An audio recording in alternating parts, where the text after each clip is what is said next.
Kumusta sa lahat mga ka-co-op?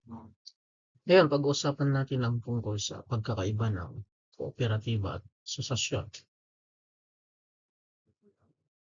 Bago tayo magpatuloy, disclaimer lamang, ang mga opinyon at pananaw na ipinapahayag sa video na ito ay sa akin lamang at hindi nagre-representa ng anumang organisasyon o institusyon. Ang mga karanasan at kaalaman ko ay batay lamang sa aking personal na pangunawa, pananaliksik, at hindi kinakailangang sumasalamin sa mga pananaw ng iba. Sa mundo ng negosyo at lipunan, madalas nating naririnig ang mga salitang kooperatiba at asosasyon. Bagaman magkaugnay ang dalawang konsepto, meron silang mga pagkakaiba sa layunin, struktura, at operasyon. Sa video na ito, ating tatalakayin ang mga pagkakaiba ng kooperatiba at asosasyon.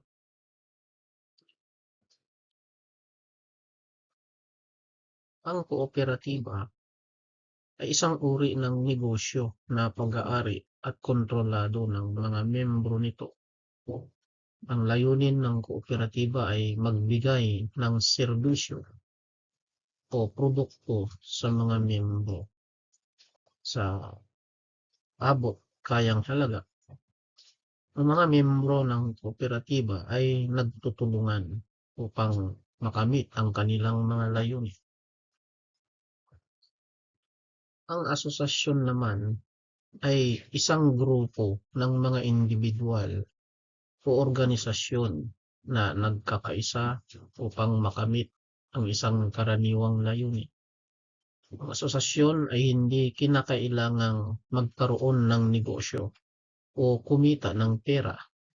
Ang layunin ng asosasyon ay magbigay ng suporta, impormasyon, at serbisyo sa mga membro nito. Ilan sa mga pagkakaiba ng kooperatiba sa asosasyon.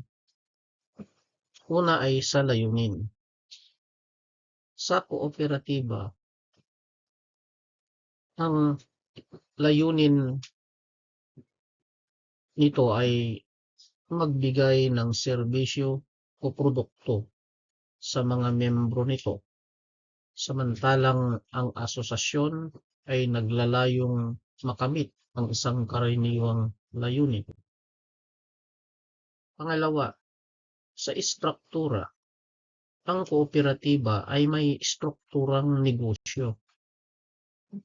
Samantalang ang asosasyon ay may strukturang grupo o samahan.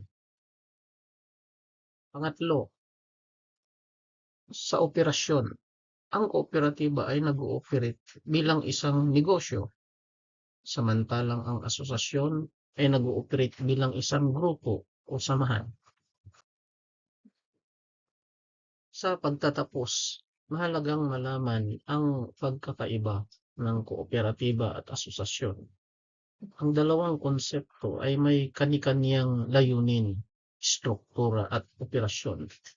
Sana ay nakatulong ang video na ito sa pagbibigay ng impormasyon tungkol sa pagkakaiba ng kooperatiba at asosasyon. Maraming salamat. Sana ay may natutunan kayong bago at kapakinabang. Kung may mga tanong o suggestion kayo, pwede inyong iwan sa ating comment section. Abangan ang mga sumusunod na video natin. Maraming salamat.